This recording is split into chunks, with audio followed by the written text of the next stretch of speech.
Hi, my name's Jo Huey, and today I'm going to talk about our fear around becoming like our parents, so developing a problem with alcohol.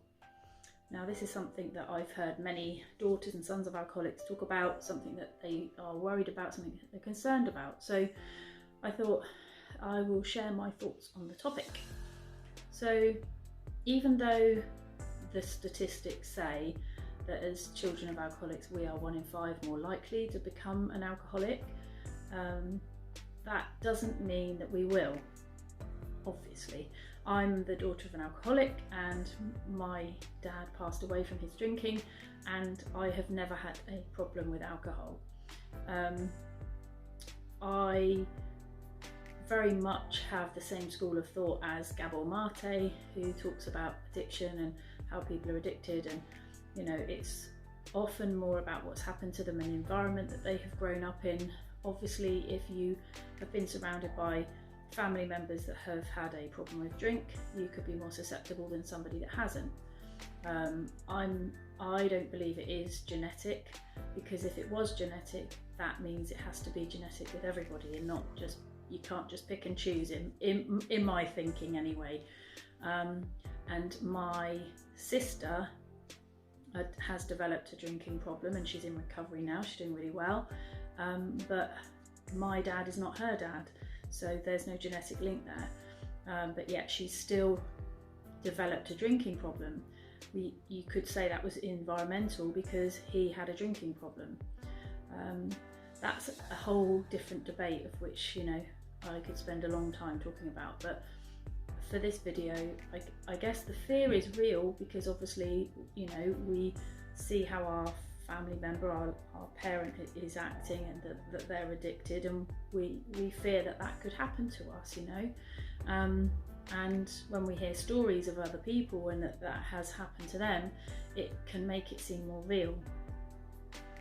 But as I say, from my perspective, just because they are a drinker does not mean that we definitely will.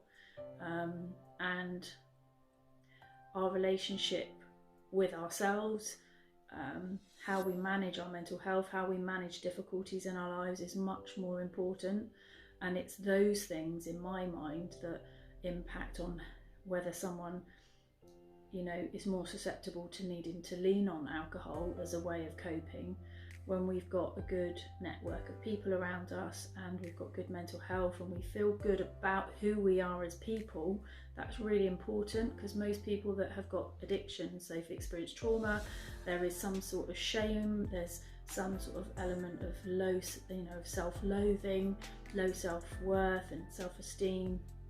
And so I think if we were to concentrate much more on that, much more on how can we be a more grounded, whole, healthy person, we're less likely to, either develop a drink problem or any other addiction for that matter, whether that's workaholism or control or, shopping, gambling, whatever it might be.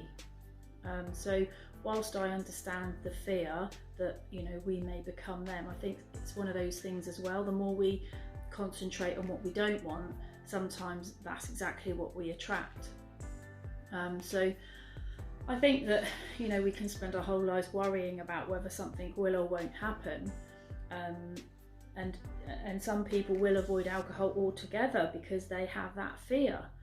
And I think that whilst some people, as I say, are more susceptible to it, because of the circumstances, because of what's happened to them and how they perceive what's happened to them, again, for me, if you can spend more time focusing on how you can, improve that sense of self, that your time is better spent doing that than it is worrying about whether or not you will or won't have a problem with alcohol.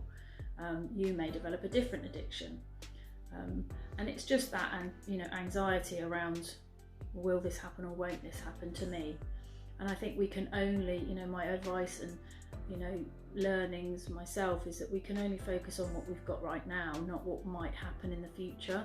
And also, as I say, if we focus on what we don't want, that's often very much what we get. So that's just my thoughts on it. I'd love to hear your thoughts, and whether maybe you've got a parent that still drinks and you're still scared about whether or not you might develop a drink problem. Obviously everybody's situation is very different, and it's much easier to have a conversation with someone, you know, when I've got more information. But generally, that's just what I wanted to share with people. Hopefully that's helpful, and I will speak to you soon. Oh, don't forget, click on the little bell and subscribe to my YouTube channel so that you receive any notifications of any new videos that I put up. And for any Daughters of Alcoholics, you are more than welcome, of course, to join my Daughters of Alcoholics Facebook group. So I look forward to seeing you there if you join. Take care.